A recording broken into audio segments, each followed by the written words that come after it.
vogliamo continuare il nostro cammino di riflessione su quello che Dio ha fatto per farsi credere. Ed è interessante, in tanti studi abbiamo visto come eh, nella pedagogia di Dio è evidente che Dio si adatta alla finitudine e alla fragilità dell'essere umano. Ovviamente se Dio è un po' più grande di noi, ha una sapienza e un'intelligenza un po' più grande di noi, e la cosa interessante è che Dio si adatta a noi e usa degli atteggiamenti, degli strumenti, in modo particolare delle persone, che possono rivelarlo e lui si rivela in modo tale che noi lo possiamo capire. Facciamo un esempio di un versetto classico che più o meno tutti conosciamo: il Dio ha tanto amato il mondo. Cioè è lui che si adatta alla situazione dell'umanità e fa quanto è necessario per mettere a disposizione delle persone la salvezza. E l'essere umano, anche se sente una spinta interiore nella sua ricerca, nella ricerca di senso, nella ricerca trascendentale, che è qualcosa di insito all'essere umano, da solo non, non va oltre un certo limite. E il limite è che quando devi incontrare il trascendente, quando devi incontrare Dio in quanto Dio, allora è lui che si ehm, adatta a noi. È un po' come i genitori che si adattano ai bambini, e anche spesso nel Salmo 8 quando dice che cos'è l'uomo che tu te ne fai pensiero, te ne fai memoria, è uno dei verbi che è usato lì, è lui che si china verso di noi per prendersi cura di noi. Vogliamo fare un po' di riepilogo, se mandi le diapositive.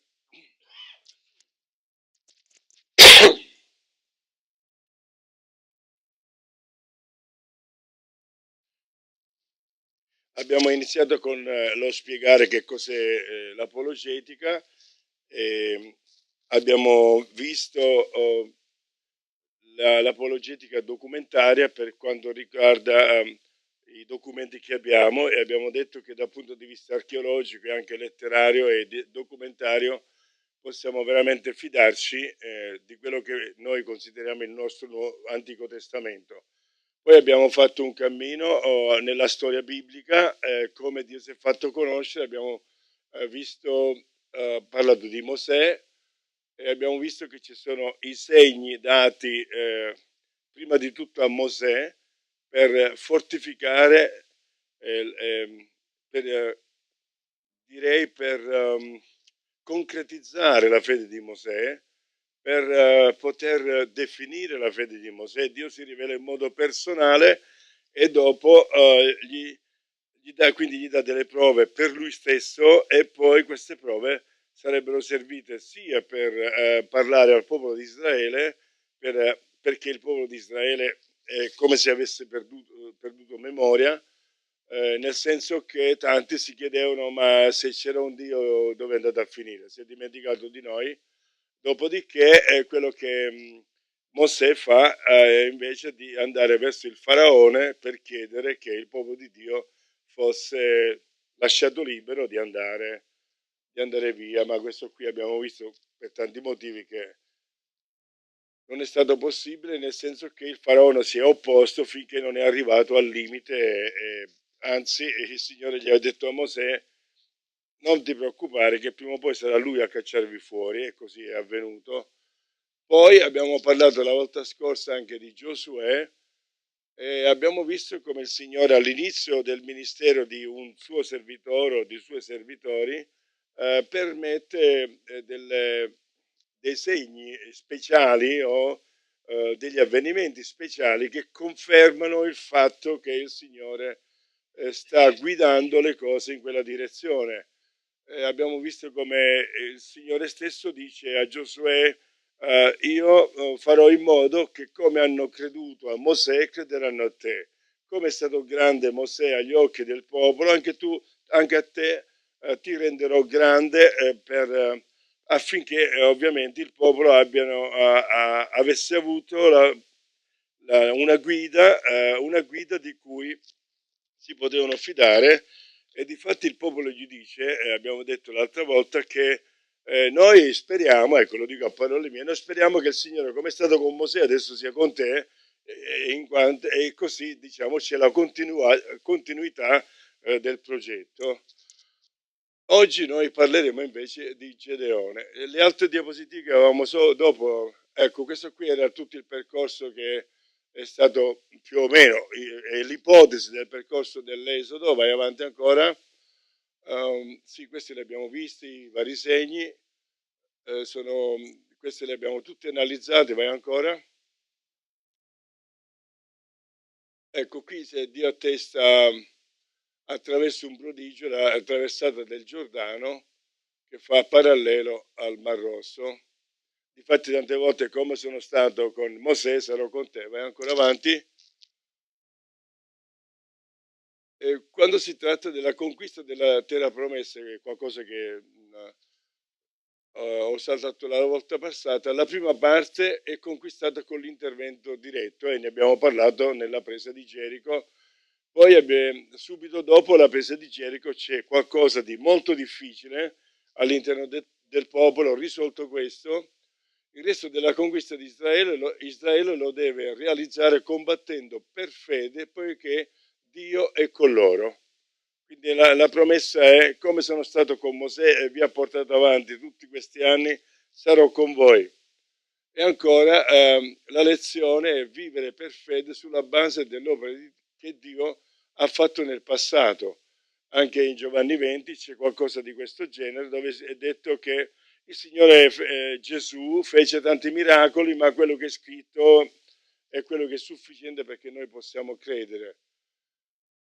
Un altro elemento che viene fuori dalla riflessione è che la condizione è essere santi, cioè essere consacrati davanti a Dio e fedeli al patto di Yahweh. Cioè il Signore desidera che il popolo che ha scelto di camminare con Lui ci cammini sul serio.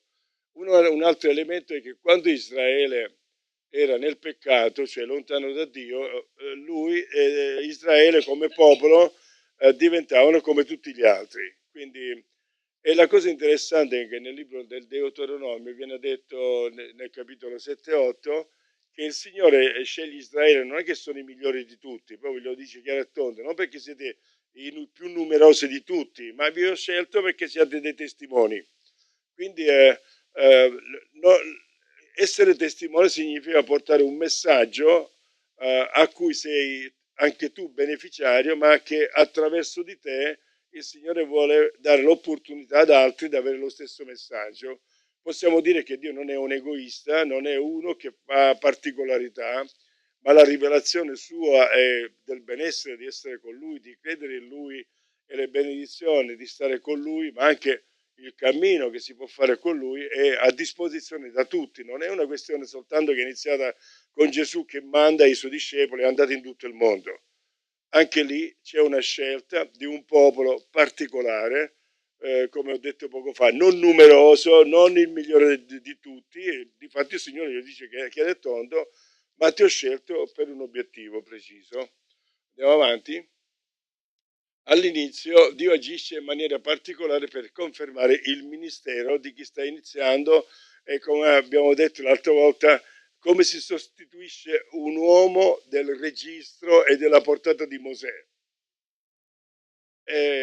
Dio agisce in modo che il ministero possa essere confermato. Poi Dio dà la spinta necessaria affinché il ministero possa iniziare a stabilirsi. Infine Dio esorta la continuazione al ministero nella fedeltà a Lui. E anche nel profeta Michea c'è scritto: il Signore ti ha fatto chiedere, ti ha fatto conoscere ciò che è giusto, cosa ti chiede di più? Se no che tu pratichi la giustizia e cammini umilmente col tuo Dio. Michea 6,8. Cioè il Signore ti dà quanto è necessario per sostenere e sostanziare la tua fede, ti è vicino in modo particolare che tu possa sapere è con me, e dopo noi rimaniamo con il Signore. È un atto di volontà, no? La fede cristiana non è una magia, la fede cristiana è una scelta, ma è una scelta razionale. Il Signore ci dà gli elementi per credere e poi noi abbiamo gli elementi per continuare a credere e a camminare con Lui. Vai avanti. Arriviamo a oggi, parleremo di Gedeone. Il libro dei giudici è costruito in un modo straordinario. Si parla di 12 giudici, ce ne sono 6 esempi che sono spiegati in modo molto ampio, altri 5 che sono spiegati in un modo succinto, ma veramente succinto significa che si parla di un giudice in un solo versetto, di un altro se ne parla in due. E invece poi c'è, se fate il conto ne manca uno, c'è uno che invece è l'antigiudice, cioè è chi è un usurpatore del posto in cui si trova. Questa così in linea generale ci dà sempre l'idea e soprattutto l'avvertimento di rimanere sempre vigilanti, non sospettosi ma vigilanti con gli occhi aperti, perché ci sono delle persone che anche oggigiorno che si dichiarano essere di Dio, di seguire il Signore, però sono tutt'altro che quello. Rimanendo vigilante, allora noi possiamo capire, anche perché Gesù ci ha dato come si dice, un metodo, li riconoscerete dai frutti.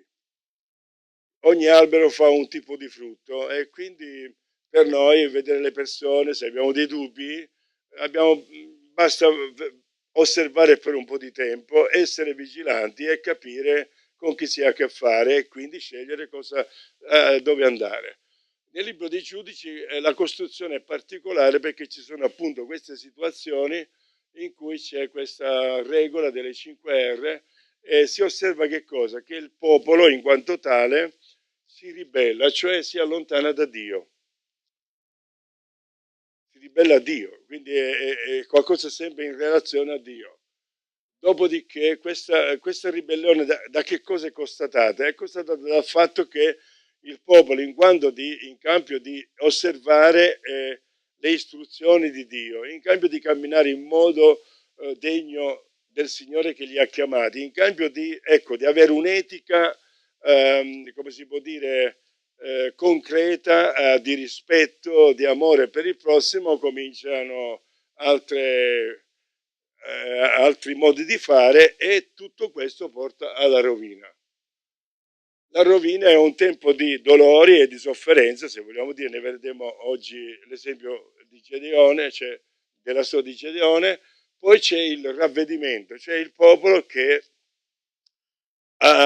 dopo un certo tempo di sofferenza è come se si ricorda di Dio e allora chiede il soccorso di Dio e riconosce che si sono allontanati da Dio e chiede il soccorso di Dio. A quel punto il Signore suscita, stiamo parlando nel libro dei giudici, questi personaggi che vengono chiamati gli Shofetim, cioè quelli che esercitano la giustizia, sono dei responsabili del popolo che esercitano sia le cose giuste, la giustizia e anche quello che la volontà di Dio.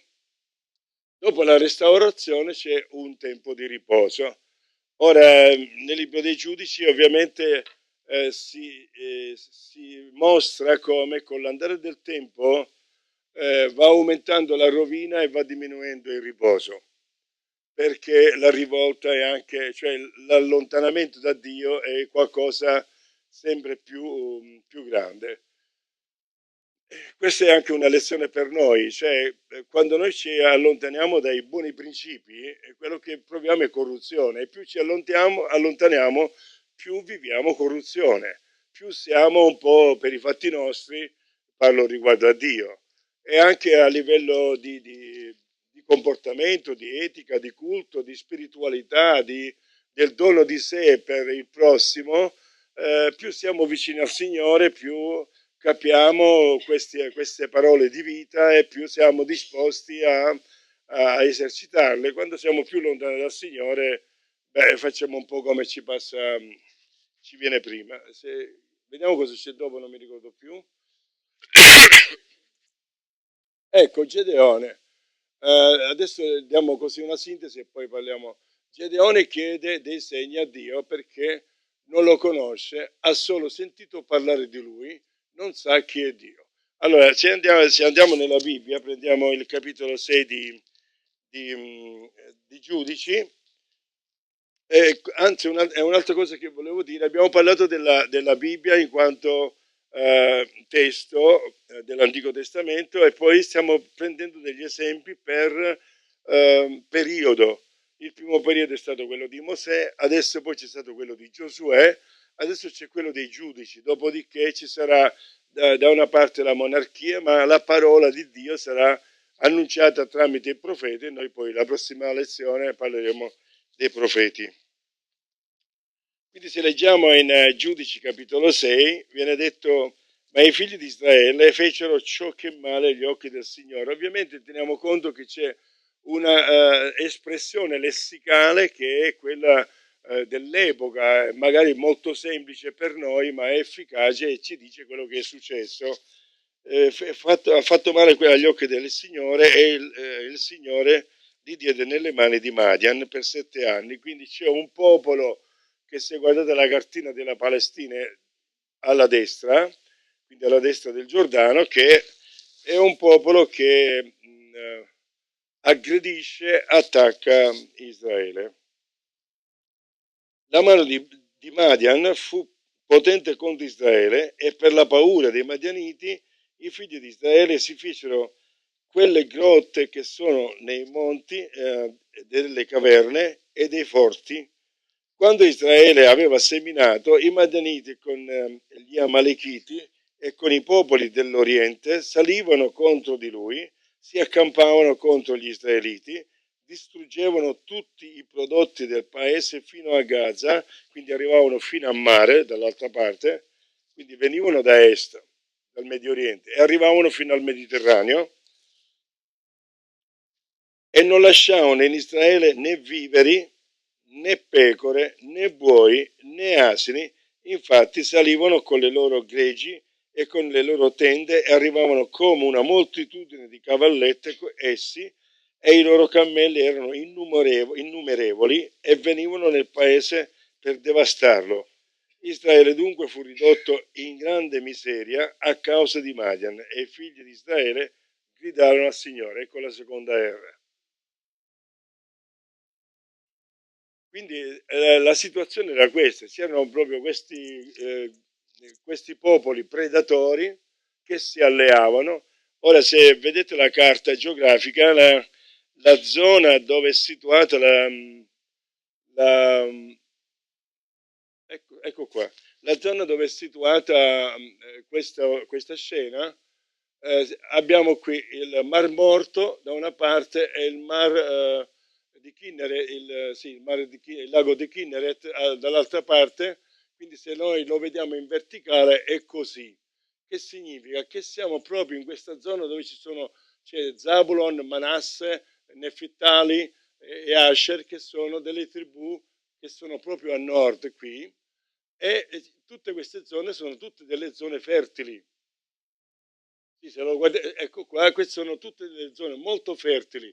I Madianiti, questa è la posizione della carta come la vediamo noi, i Madianiti arrivavano da questa parte, anche gli Amalechiti e altri nomadi, diciamo, dell'est, arrivavano, potete immaginare che in questa pianura arricchita dalle acque del Giordano, che era molto fertile, e allora c'erano i prodotti e questi arrivavano, praticamente facevano razzia di tutto, spogliavano il popolo dopo che il popolo aveva lavorato tutta la primavera e l'estate per il loro raccolto. Quindi erano come degli, come si può dire, dei sanguisuga, cioè dei popoli che approfittatori che andavano a prendersi quello che non gli apparteneva. Allora abbiamo da una parte c'è Israele che soffre che ha questa sofferenza, possiamo dire, sociale, ma anche economica, ma anche come popolo.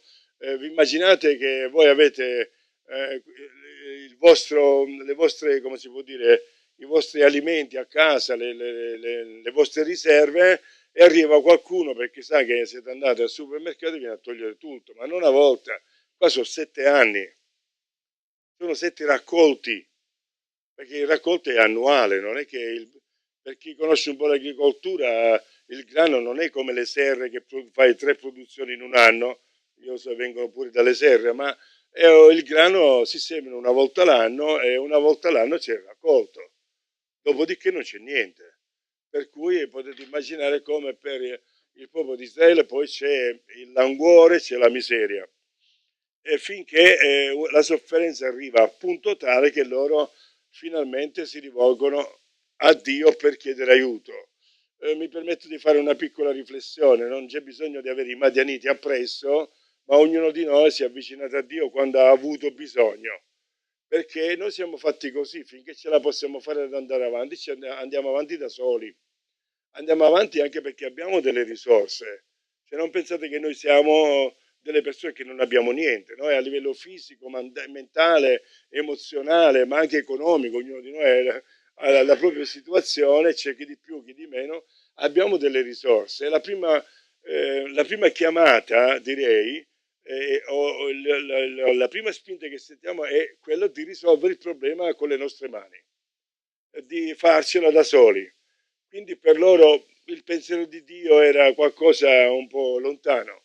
Quando arriva la sofferenza in generale a un certo grado, allora arriva ai limiti, noi diciamo di solito arrivi con le spalle al muro e non sai più dove andare, allora cominci a pensare chi mi può aiutare. Ed è qui che in questa riflessione poi si arriva a Dio. Almeno finora non ho mai sentito la testimonianza di qualcuno che diceva: io passeggiavo, non avevo niente da fare e sono andato a Dio. Ancora, no, io non l'ho trovato. Poi se l'avete trovato qualcuno di voi, cioè, magari può essere, ma nel mio cammino di credente, ognuno di quelli che ho incontrato aveva un racconto che era arrivato a Dio come all'ultima istanza, all'ultima possibilità, all'ultimo che avrei cercato, ecco, perché prima avrei cercato altro. E questo da una parte faccio una piccola parentesi, è un aspetto forte e positivo, perché prima di tutto noi incontriamo noi stessi, misuriamo noi stessi anche davanti ai disagi della vita. E come ho detto, non è che noi siamo nulla mescolato col niente, traduzione letterale di un proverbio siciliano. Noi siamo chi siamo, e il Signore ha dato a ognuno di noi un patrimonio genetico, intellettivo, emotivo grandioso. C'è scritto che siamo fatti a sua immagine e somiglianza, quindi non è che siamo delle cosine così. E poi un'altra cosa un altro pensiero che mi viene in testa è che Dio è Dio dell'impossibile. Questo significa che le cose possibili sono come si dice, affidate a noi. Ed è questo l'equilibrio che noi, le cose possibili, che le vediamo possibili, cerchiamo di risolvere da sole, ma tante volte il cammino diventa un cammino lungo e lontano da Dio, e poi finalmente, quando le batterie sono scariche, quando noi arriviamo a certi limiti, ci poniamo l'idea. Versetto 7 dice: quando i figli di Israele gridarono al Signore a causa di Madian, il Signore mandò ai figli di Israele un profeta che disse loro: così dice il Signore, il Dio di Israele: io vi feci salire dall'Egitto e vi feci uscire dalla casa di schiavitù, vi liberai dalle mani degli egiziani e dalla mano di tutti quelli che vi opprimevano, e scacciai davanti a voi, li scacciai davanti a voi, scusate, sì, giusto, vi diedi il loro paese e vi dissi: io sono il Signore, il vostro Dio, non adorerete gli dei degli Amorei nel paese nei quali abitate, ma voi non avete ascoltato la mia voce. Noi tante volte misuriamo questo come, vabbè, Dio che è geloso di altri idoli, cioè veramente con una superficialità enorme, ma se pensate che fra questi idoli c'erano quelli che chiedevano i sacrifici umani, cioè oltre a essere degli idoli costruiti dalla fantasia umana, ma c'erano degli idoli a cui venivano sacrificati anche i bambini. Ora, io quando sono stato in Africa qualche anno fa, ho visto degli altari in cui sgozzavano i bambini per offrirli agli idoli. E sto parlando del 1980. Anche nella Bibbia si parla di come Dio è contrario a queste tradizioni religiose e come dice di combattere questi idoli. Ora non è perché appunto è un po' geloso di questo idolo che gli ruba un pochettino di deità, no. Dobbiamo tenere conto che dietro Dio, dietro un Dio o qualsiasi idea di autorità spirituale c'è un'etica, c'è un comportamento, c'è una legge spirituale che si vive, c'è un modo di vivere la spiritualità. Dobbiamo dire che tante volte la Chiesa non è che è stato un grande esempio, Medioevo e altre epoche, insomma, sono state quelle che sono state, però quello che è importante è renderci conto che non è una battaglia fra gli idoletti, uno di qua, uno di là, due di qua, due di là, vediamo chi vince. Se il Signore è, diciamo, contro queste idolatrie, è perché queste idolatrie avevano delle usanze, delle leggi che erano molto contro l'essere umano. E quindi il Signore, il Dio creatore, ha dato da sempre delle regole, quello che definiamo in una parola un'etica degna di essere vissuta. Quando parliamo di ama il prossimo tuo come te stesso, non so quanti di voi sanno che è scritto nel libro del Levitico, a capitolo 19, perché c'era un periodo in cui ero ragazzo e pensavo che questa era una parola detta di Gesù. Poi quando l'ho trovata nell'Antico Testamento, è un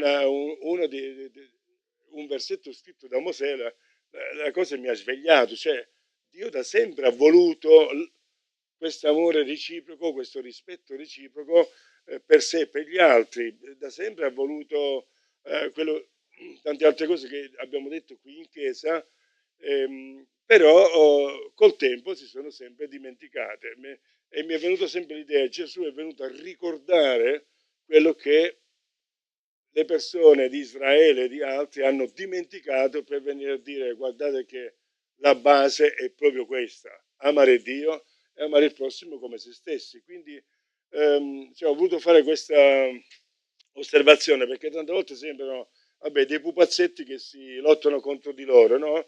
In ogni lotta ci sono dei significati molto più profondi e più grandi di quello che noi stessi riusciamo a immaginare. Vediamo adesso, quindi il Signore gli dice, voi non avete ascoltato e quindi avete cominciato a scivolare su un cammino che vi ha portato dove vi ha portato. Questo profeta non viene identificato, ma gli riporta una realtà che è vera, è storica, ma loro non conoscono. Lo vediamo nell'esempio di Gedeone nel versetto 11, poi venne l'angelo del Signore, qua è con il verbo al singolare, quindi si tratta di una teofania di Dio, una manifestazione di Dio stesso, e si sedette sotto il terebinto di Ofra, che ne va bene in quella zona lì,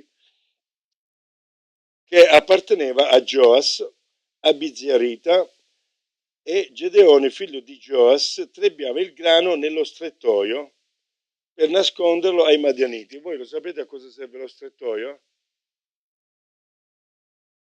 A cosa? Non ho ditelo, cioè, eh? No, lui si nascondeva nella struttura particolare. Lo strettoio è quello per fare l'uva, il vino. Quindi poi immaginate, allora il grano normalmente si trebbia all'aria aperta, no? Con i buoi che girano, oppure i cavalli che trebbiano, no? E girano, e se è all'aria aperta perché poi c'è bisogno di tirare la paglia e il grano resta sotto, un po' di agricoltura ci vuole, ragazzi. Quindi invece lui dove va a trebbiare il grano? dove si fa il vino, dove si pigia l'uva, che di solito sono delle buche di 2 metri per 2 metri, dove calavano i pigiatori, che veniva buttata l'uva, non so chi di voi l'ha fatto, e con i piedi si pigiava. Questo si chiama strettoio. Poi si estraeva tutte le poltiglie senza acini, e poi tutta la pasta veniva messa, ecco, veniva stretta, lasciata a decantare, e insomma il resto ce lo possiamo immaginare. Siamo quasi ore di cena, perciò quindi un buon rosso non starebbe male. Ma il punto è la stranezza. Quindi non aveva i buoi per trebbiare il grano, ma era lui. Perché lo dico così? Perché quando ero bambino e piccolo vedevo come si trebbiavano delle erbe secche, tipo la senape o altre erbe che non saprei dire i nomi in italiano, ma in siciliano sì, ma venivano fatte prese con il bastone, venivano messe, diciamo, le fascine, insomma, queste piante secche, e venivano battuti per uscire fuori, diciamo, i semi. Quindi il grano non viene più trebbiato come era normalmente e come si faceva, perché poi il grano era sempre abbondante, ma questo Gedeone l'ha nascosto sotto, che batte per trebbiare il grano.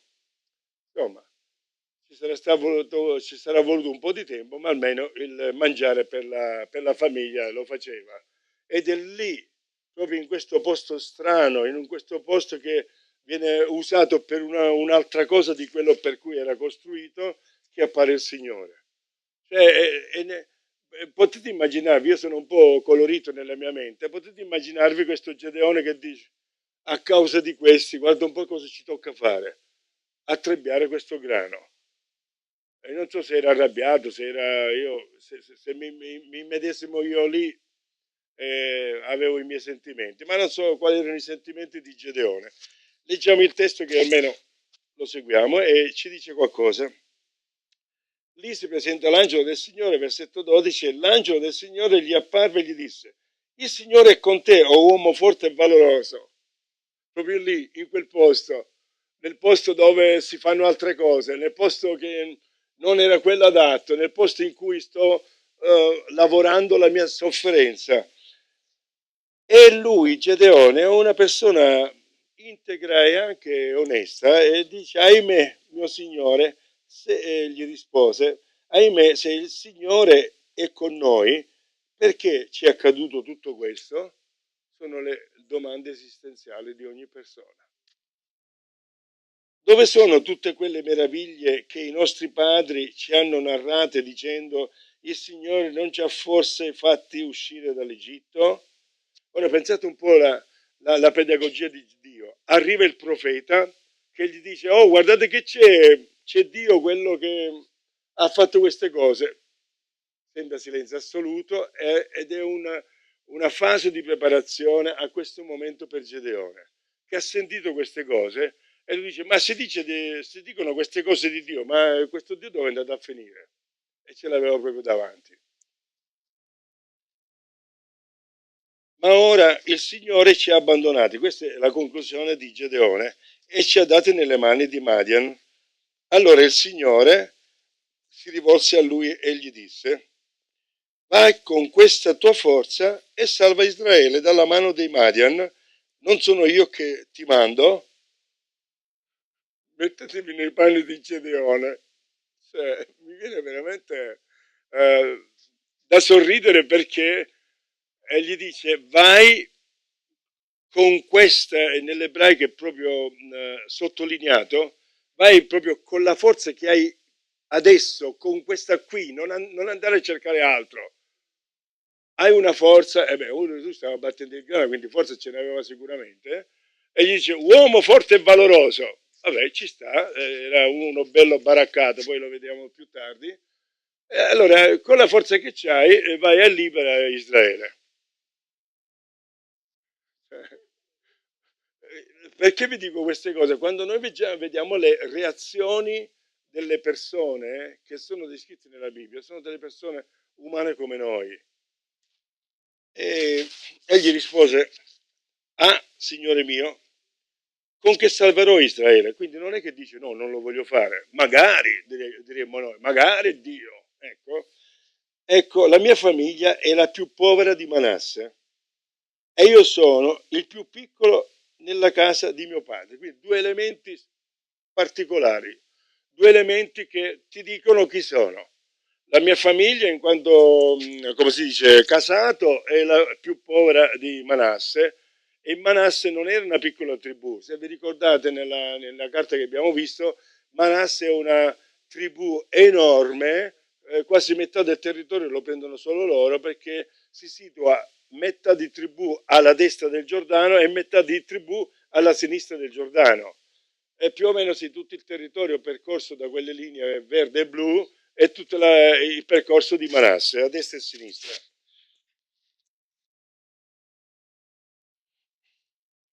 E io sono il più piccolo nella casa di mio padre, cioè poi se parliamo della mia famiglia stretta, io sono il più piccolo.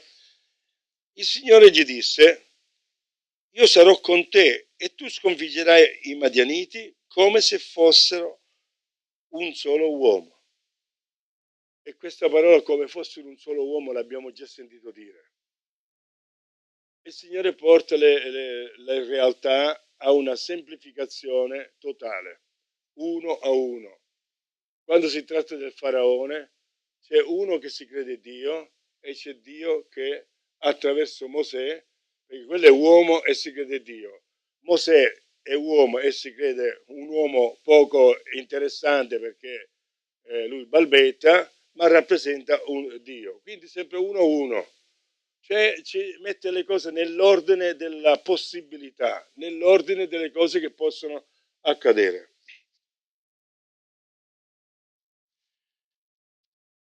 E Dio sembra come se non abbia sentito quello che ha detto Gedeone. Gedeone gli ha appena spiegato, guarda che la mia famiglia è la più povera e, e io fra i miei fratelli sono quello che sono il più piccolo. Quindi prima di me dovrebbe partire tutto il casato.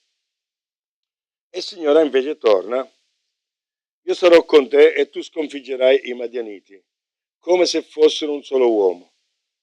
E Gedeone ci dà addito che lui a queste parole ci comincia a credere, non è uno che si oppone, sì, manifesta la sua umanità, però è uno che anche lui accoglie una possibilità.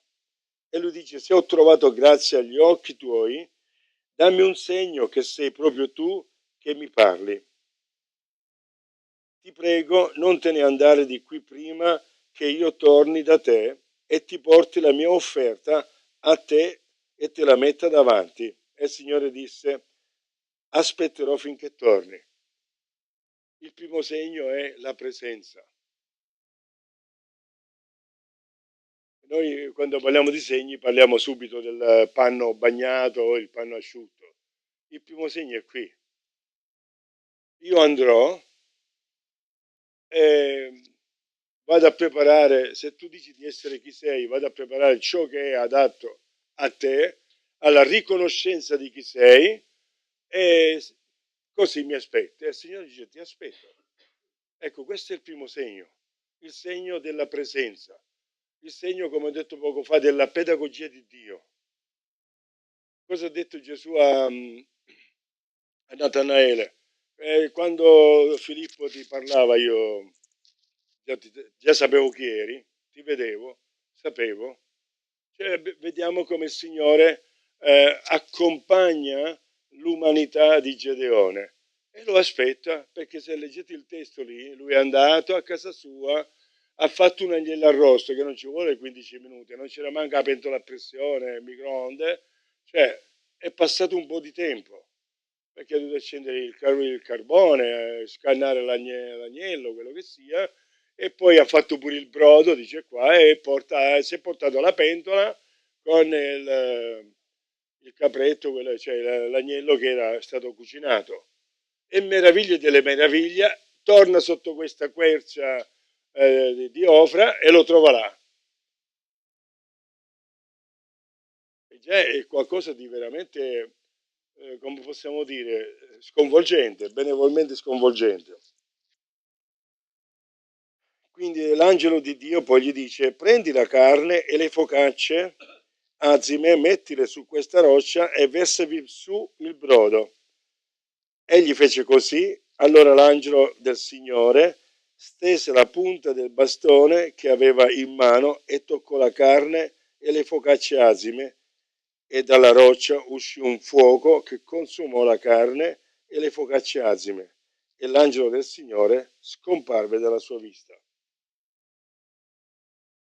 Questo è il primo momento di impatto tra Yahweh, tra Dio e Gedeone, dove veramente lui incontra il tutt'altro con la bella A maiuscola, dove incontra l'angelo dell'Eterno, ma se vedete nei versetti ci si riferisce a lui in un modo interscambiato come angelo dell'Eterno o il Signore disse. Quindi stiamo parlando di lui in questa, come ho detto, teofania, e lui si rivela. Quando ha manifestato a Gedeone la potenza sua, sparisce. Potremmo dire oggi gli lascia il tempo dal punto di vista cognitivo di integrare quello che ha visto. Il Signore tante volte ci tocca nella nostra vita, tante volte attraverso una parola, un versetto, un verso, una preghiera, la parola di un fratello, di una sorella, oppure forse un sogno, oppure ci parla profondamente. E poi sei lì a pensare e a ripensare, e ci vuole un bel po' di tempo per poter integrare questo nuovo pensiero, questa nuova affermazione che abbiamo ascoltato, per poterla integrare nella nostra mente. E il Signore fa questo, lo porta fino a un certo punto, sparisce, non va oltre, sarebbe stato troppo per Gedeone, però gli ha già dato il compito, gli ha già dato il programma, gli ha già dato una via d'uscita, gli ha già dato la speranza, gli ha già dato la via di uscita verso la vita. Allora Gedeone vide che l'angelo del Signore, vide che era l'angelo del Signore, finalmente lo crede, lo percepisce, e disse: misero me, Signore mio Dio, perché ho visto l'angelo del Signore faccia a faccia. Questa è la parola che fanno tanti servitori di Dio, compreso il papà di Sansone, quando il Signore si rivela e poi è disperato perché ha visto il Signore, perché esisteva questo principio, non puoi vedere il Signore e vivere. Per questo motivo viene spiegato che si tratta dell'angelo dell'Eterno, cioè di una rivelazione, per questo viene chiamato di una teofania, ma non puoi dire ho visto il Signore faccia a faccia. Quindi anche se vi ricordate il racconto di Elia, sa che Dio sta passando, ma quando è davanti alla caverna, cosa fa? Viene impedita la vista, perché il Signore vuole che i suoi servi vivi sono e vivi rimangono. Quindi anche qui, ed è bello che nella storia di Sansone, la moglie, che ha un po' di saggezza, è più perspicacia del marito, che è pieno di paura perché adesso muoio, ho visto il Signore, ora muoio. La moglie dice: ma scusami, se ti voleva fare morire, non ti aveva già fatto morire? E se ti è parlato che ti dà un figlio, come voleva che tu muoia? Insomma, che tu muoia. Allora, tu ripigliati, che se ti voleva fare morire ti toglieva di mezzo, e se ti ha dato una promessa vuol dire che la dobbiamo realizzare. Va, andiamo avanti. Quindi la moglie è molto più determinata e ha avuto più fede, se vogliamo dire, o la sua fede è quella che l'ha fatta andare oltre rispetto alla paura del papà di Sansone, che l'ha bloccato.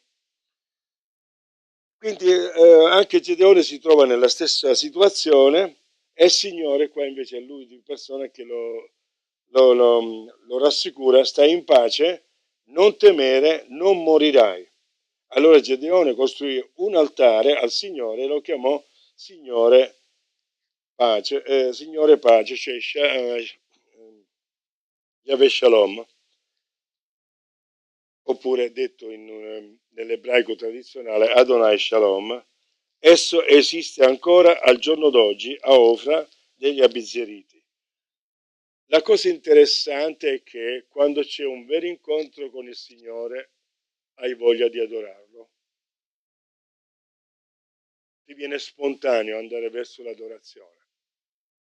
Perché finché incontri delle idee, dei pensieri, anche della Bibbia, non è che possiamo dire che non abbiamo mai sentito o tanti non hanno sentito, ma quando tu hai un vero incontro col Signore, non soltanto con le parole della Bibbia, con la parola del Signore, ma quando c'è un incontro a tu per tu con Dio, in qualsiasi modo esso viene, arriva o si realizza, tu vai all'adorazione.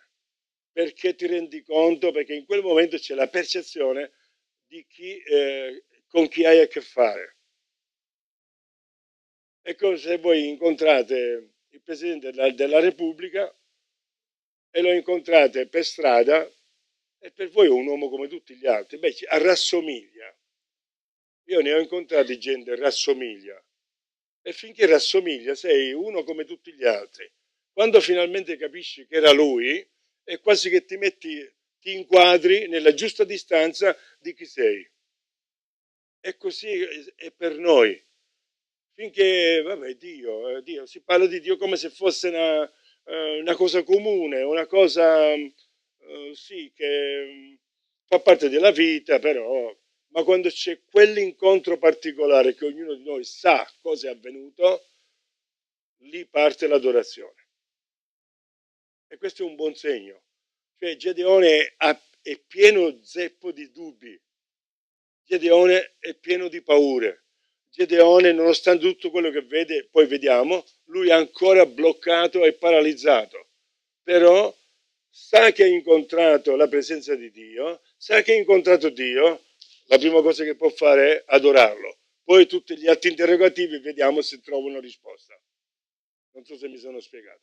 E quindi quella stessa notte, versetto 25, il Signore gli disse: prendi il toro di tuo padre e il secondo toro di 7 anni, demolisci l'altare di Baal che è di tuo padre, abbatti l'idolo che gli sta vicino e costruisci un altare al Signore, al tuo Dio, in cima a questa roccia, disponendo ogni cosa con ordine. Poi prendi il secondo toro e offro come olocausto usando il legno dell'idolo che avrai abbattuto. Cioè, vi rendete conto cosa sta succedendo? Quando l'adorazione per Gedeone è chiara, allora lui è pronto per sbarazzarsi degli idoli, è pronto per allontanare gli idoli.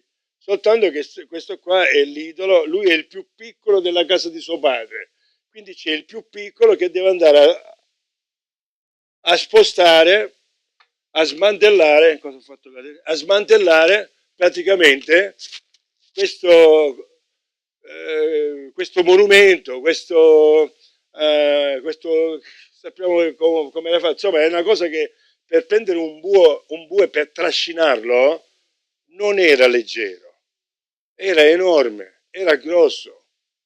I bue sono come dei trattori di oggi. E il Signore gli dice: prendi tutte e due e vai a fare questo. E siccome Gedeone è Gedeone, fatto di carne e ossa come noi, mica ci va di giorno, mica è scemo, mica è là che prende una corda per rimorchiare col bue questo altare e spostarlo, e lo fa di giorno, così si faceva ammazzare. Anche qui c'è un elemento di prudenza.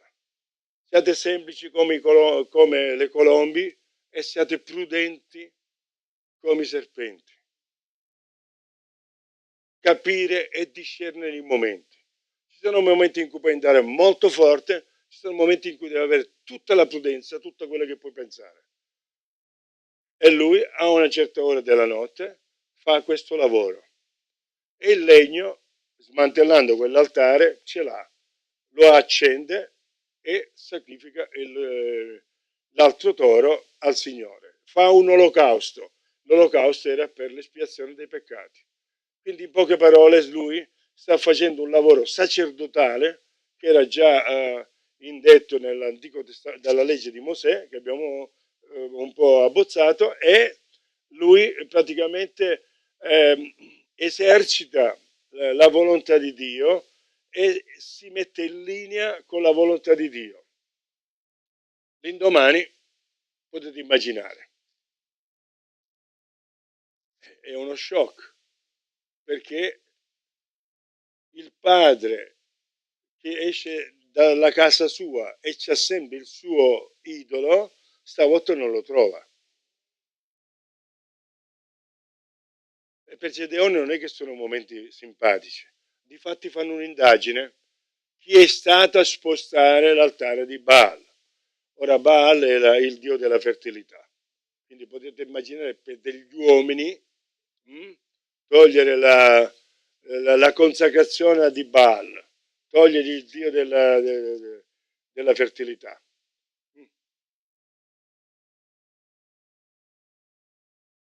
All'epoca non avere la virilità per fare figli si era uomini completamente senza senso, senza valore. Baal era quello che li proteggeva in questo, però poi la fertilità era un po' considerata più ampia perché era il dio della fertilità dei territori e di tutto il resto. Quindi fanno l'indagine.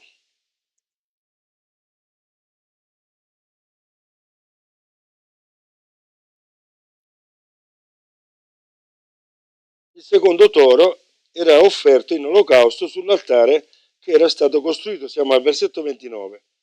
Si dissero l'un l'altro, chi ha fatto questo? Dopo essersi informati, vedete l'indagine, e dopo aver fatto delle ricerche, fu loro detto, Gedeone, il figlio di Gioas, ha fatto questo. Adesso siamo in pieno sistema mafioso. Leggiamo l'altro versetto. Allora la gente della città disse a Gioas, conduci fuori tuo figlio e si è messo a morte, perché ha demolito l'altare di Baal e ha abbattuto l'idolo che gli stava vicino. Cioè, stanno chiedendo al padre di ammazzare il figlio. E se non lo faceva, distruggevano l'uno e l'altro. Però veramente qua c'è, potremmo dire, un attacco di sapienza. Sapete, quei colpi di sapienza enormi. Secondo me il padre di Gedeone era una persona anche molto intelligente. Aveva i suoi idoli, idoletti, insomma c'era un po' di tutto, però aveva anche tanto cervello, perché lui inchioda tutti quelli che vogliono uccidere Gedeone e li spiazza con una sola parola. Io devo darvi mio figlio perché Baal è stato spostato, ma se lui è Dio perché non si difendeva da solo? Voi pretendete che io piglio mio figlio e ve lo porto per ammazzarlo? Ma perché non si difendeva da solo? E qua abbiamo l'altare a un altro Dio, quindi uno ha spostato l'altro. Va bene detto così, ora leggiamo il testo che lo dice ancora meglio di come l'ho detto io. Gioas rispose a tutti quelli che insorgevano contro di lui. Vedete che c'è proprio una rivoluzione là. Volete difendere la causa di Baal? Volete essere i suoi? Ok. Volete venirgli in soccorso? Chi vorrà difendere la sua causa sarà messo a morte prima di domani mattina. E se esso è un Dio, difenda egli stesso la sua causa, visto che hanno demolito il suo altare. Veramente lo dice molto meglio di me il testo. Volete uccidere mio figlio? Qua se c'è qualcuno che lo tocca, prima di domani mattina sarà già morto. Perché non si uccide nessuno. Perché lui fa due domande. È interessante, è una modalità che noi abbiamo perché le domande svegliano l'attenzione, ma anche svegliano la riflessione. Le domande spostano dal cervello limbico delle emozioni, quindi l'emozione andiamo a ammazzare, erano lì e finché non raggiungevano l'obiettivo non si scollavano da questo. Le due domande sposta la mente di questi verso quella che viene chiamata la corteccia per ragionare, perché lui gli fa delle riflessioni di ragionamento e sicuramente lui le ha fatte prima per se stesso, perché quel bar era il suo, era nella sua casa, insomma, e poi trova le parole per dirle agli altri. Gli fa le domande e quello che sappiamo oggi dalla scienza, dalle neuroscienze, con le domande si esce dal cervello delle emozioni, perché le emozioni finché non si scaricano non si fermano, con le domande si esce fuori e la stessa riflessione la fanno gli altri. Volete difenderlo?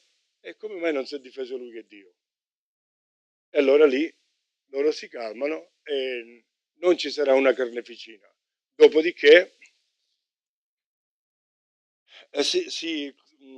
tutti i madiani, a questo punto cosa succede?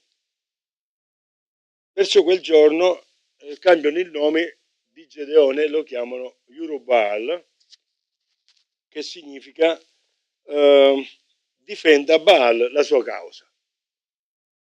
È interessante che nella Bibbia, quando c'è un avvenimento particolare, pubblico, straordinario, connesso a Dio, c'è un cambiamento di nome.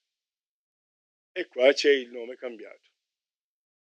Ora, queste le notizie, anche se all'epoca non c'era internet, correvano pure. Allora, visto che è successo questo, di nuovo i madianiti, per loro consuetudine e abitudine, si cominciano a coalizzare per partire contro di nuovo la Manasse e le altre tribù. Allora Gedeone, versetto 34, ma lo spirito del Signore si impossessò di Gedeone, il quale suonò la tromba e gli abizzeriti furono convocati per seguirlo. Egli mandò anche dei messaggeri in tutto Manasse, invitando a seguirlo, mandò dei messaggeri nella tribù di Asher, di Zabulon, di Neftali, e anche queste salirono a incontrarlo. Quindi in questa azione il Signore fa trovare il favore delle altre tribù, prima di tutto della sua famiglia, delle altre tribù. Una cosa che vorrei sottolineare è che un giudice faceva, se vogliamo dire, il ministero di giudice o svolgeva il compito di giudice, ma era investito dallo Spirito di Dio. Quello che poi arriva alla Pentecoste e noi siamo il Tempio dello Spirito Santo. Lì era dato in modo puntuale per svolgere particolarmente un compito e di solito erano ripieni di spirito i profeti, i sacerdoti e in questo caso sono pure questi uomini, particolare uomini anche Deborah, donna, quindi pure le donne, e quindi il Signore rivestiva queste persone per svolgere diciamo i ruoli che gli affidava. Gedeone disse a Dio, ecco qua, ha fatto fino a un certo punto e ora c'è veramente il momento di andare oltre.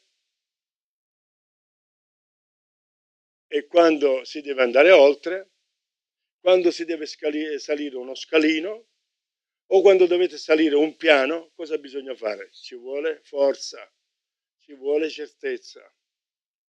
Ed è qui che, se possiamo dire, la fede di Gedeone lo ha portato fin qui.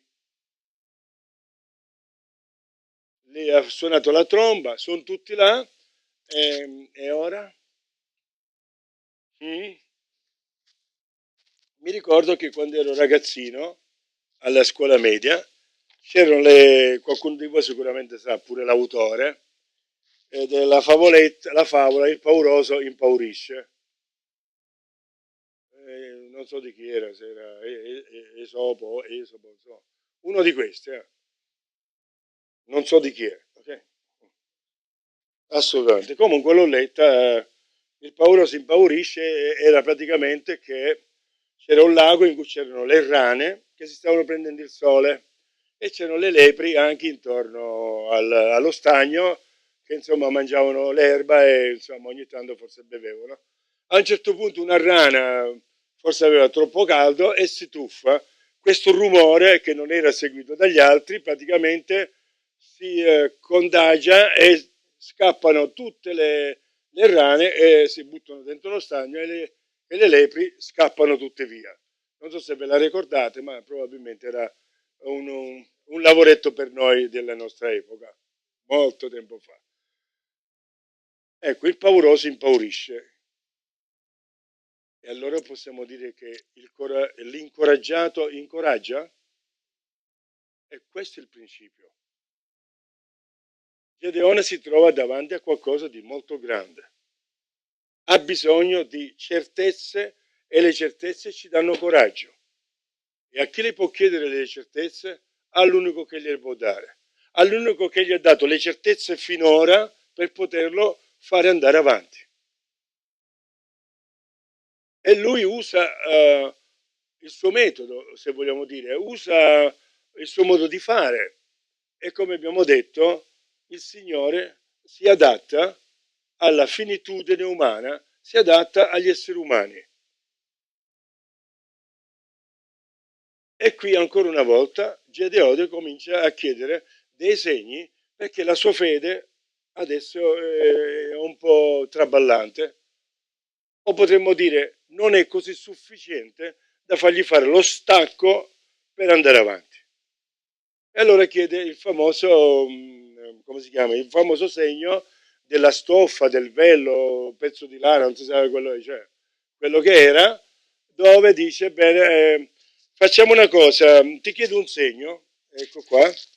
Gedeone disse a Dio, se vuoi salvare Israele per mano mia, come hai detto, quindi Signore, io cerco di crederci, va, non è che non ci voglio credere, però se proprio vuoi fare questo, ecco io metterò un vello di lana sull'aia, se c'è della rugiada sul vello soltanto e tutto il terreno resta asciutto, io saprò che tu salverai Israele per mano mia, come hai detto.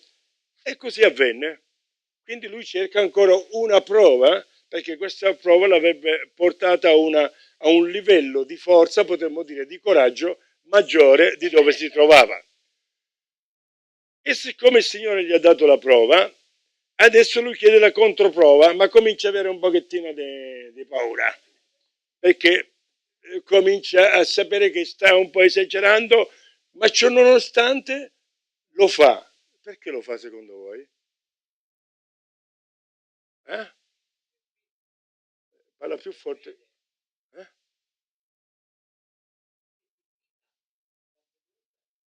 Si fida. Mm.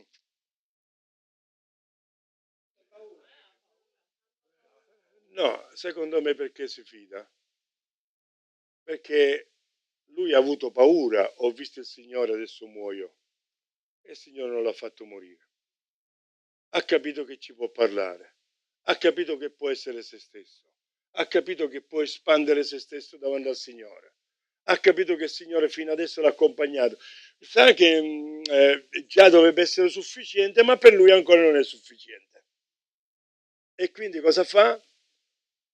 Non è che è sbagliato chiedere una rassicurazione in più. E il Signore gliela concede. A proposito di rugiada, l'Israele nelle zone in cui era molte volte non c'erano piogge e l'estate cominciava a essere lunga, ma quello che succede nei paesi del sud, anche dell'Italia, molte volte le piante vivono della rugiada. Quindi non c'è pioggia, ma c'è una forte rugiada durante la notte che abbevera le piante. Tanto è vero, mi ricordo in Sicilia, in certi momenti dell'anno, quando arrivava in campagna, c'era l'umidità come se avesse piovuto, ma invece non aveva piovuto perché appena muoveva la sabbia c'era quella asciutta di sotto. Quindi siamo in questo momento, ma è un fenomeno straordinario. Prima soltanto la stoffa bagnata e poi il terreno asciutto e poi viceversa, ma lui proprio ci va con, come si dice, Gedeone disse a Dio, non si accenda l'ira tua contro di me, io non parlerò che questa volta soltanto, permetti che io faccia un'altra prova con il vello, resti asciutto, Versetto 40, Dio fece così quella notte, il velo soltanto restò asciutto e ci fu della rugiada su tutto il territorio, il terreno.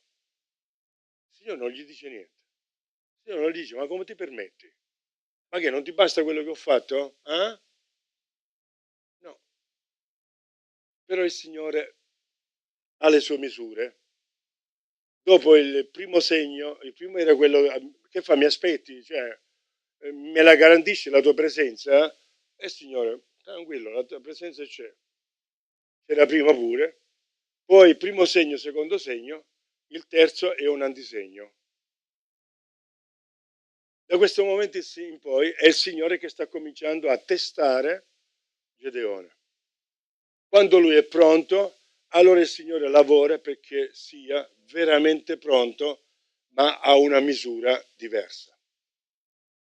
Ci sono 32.000 uomini pronti per la guerra, perché hanno fatto l'appello, il Signore ci manda, dobbiamo liberarci. E il Signore gli dice, bene Gedeone, adesso, perché lui dice, adesso possiamo partire, bene?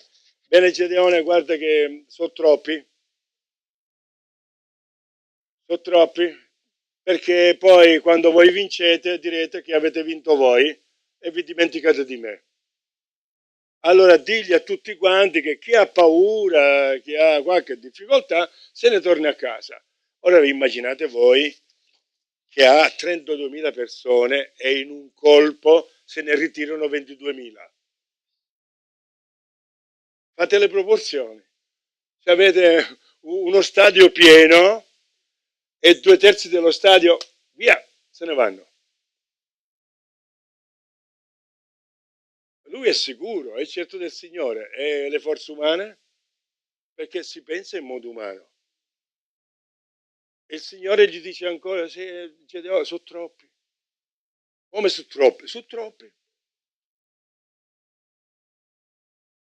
Allora ti do un altro metodo di discernimento, di scrematura, ebbene, di a loro di bere, e in questo caso sono vicino come si chiama, al fiume, e devono bere. E li distinguerai, perché ci sono stati quelli che si sono abbassati per lambire l'acqua, ci sono quelli che invece l'acqua se la sono portati alla bocca. Perché questa differenza? Perché chi ha dovuto lambire l'acqua ha lasciato la spada per lambire l'acqua, e in quei secondi ti possono uccidere come vogliono. Ma chi prende l'acqua con una mano e la porta in bocca e dall'altra c'è la spada, significa che è gente adatta alla guerra, gente che sa quello che fa, gente che ha conoscenza, ha esperienza, e quindi, eccolo là, sì. Quelli là sono stati squalificati tutti.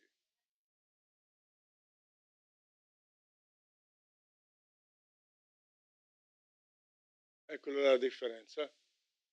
Quindi chi porta l'acqua alla bocca con una sola mano è vigile, è anche pronto e soprattutto sta proteggendo se stesso, e in caso di attacco è pronto a poter combattere. Alla fine ne rimangono 300. Vediamo a che ora siamo. Sì, andiamo alla conclusione. Ne rimangono 300 e Gedeone ha una strategia, ma il Signore, prima della strategia, il Signore gli dice, Gedeone, se per caso hai ancora paura, Gedeone non osa più dire niente. Gedeone, se per caso hai paura, visto che su 32.000, 31.700 sono tornati a casa, se per caso hai paura, io ti aiuto nella tua fede, ce l'hai bisogno di un incoraggiamento, e il Signore glielo dà. Dice, senti, fai una cosa, piglia il tuo scudiero pura e andate all'accampamento, perché erano dietro l'angolo, e vedrai che c'è qualcosa per te. E mentre che stava arrivando lì, al cambio delle guardie, no, questo arriva dopo, Quindi mentre arriva lì, sente discutere due che stanno raccontando che c'è un pane di orzo che rotola e che devasta il campo. Diciamo, fa cadere la tenda di Madian, che significa metaforicamente i Madianiti perderanno la guerra. A quel punto lui è rassicurato perché sa che il Signore è con lui. Quindi il Signore lo accompagna, non lo sgrida, non lo castiga, non gli spara sentenze, non gli dice ma che fa, non mi credi? Ma come ti permette a non credermi? No, lo accompagna e anche però stabilisce la sua presenza e rassicura il popolo nella fede di chi la deve appoggiare. Cioè, dà la certezza al popolo che ha a che fare con Dio, che non ci sono dubbi, che non possono dire siamo stati bravi noi, 32.000, figurati, qua facciamo tutto quello che facciamo. Beh, gli altri erano 120.000, non è che erano pochi, ma comunque 32.000 se sono bravi sanno fare.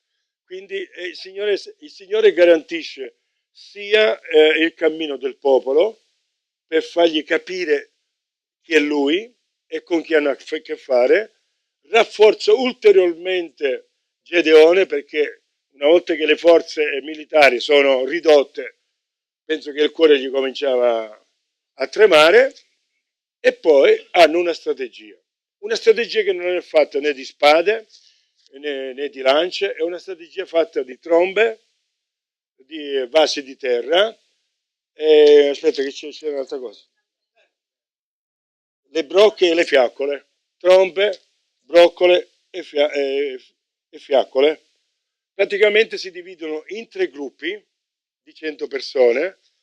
Gedeone dà il segnale che a un certo punto, quando lui darà il segnale, si griderà pure, quindi si suoneranno le trombe, quindi sono 300 trombe.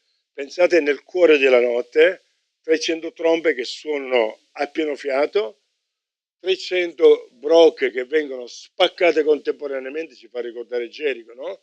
E 300 fiaccole che illuminano immediatamente, perché le fiaccole, le brocche tenevano scuro, quindi è un po' per illuminare solo i piedi e camminare. Appena erano nella postazione, suonano, e quando è che suonano? Suonano nel momento in cui c'è la muta, c'è il cambio delle guardie. Quindi nel campo c'è parecchio vai e vieni, parecchio movimento, potremmo dire distrazione, potremmo dire quello che vogliamo, ma il fatto è che le armi di Gedeone sono le trombe, le brocche, le lampade e gridare. Quello che succede è che fra di loro la coalizione contro Gedeone si lottano uno contro l'altro. E poi un'ultima cosa che volevo dire, loro hanno rincorso, se vuoi mettere di nuovo quella carta lì, loro hanno rincorso i 2 re, Zeba e Salmunna, li cominciano a rincorrere, vabbè, prendiamo questa verticale, fino a queste parti qua. Allora, arrivati a Sukkot, il popolo è un po' provato, hanno fame, hanno sete, e Gedeone dice a questi qua, sentite, noi stiamo inseguendo quegli altri che sono in rotta, quindi ci date da mangiare? E loro dicono no, non vi diamo da mangiare, mica ce l'avete già nelle mani. Vabbè, e Gedeone gli dice il giorno che noi torneremo, e torneremo con questi qua, poi vi farò vedere io.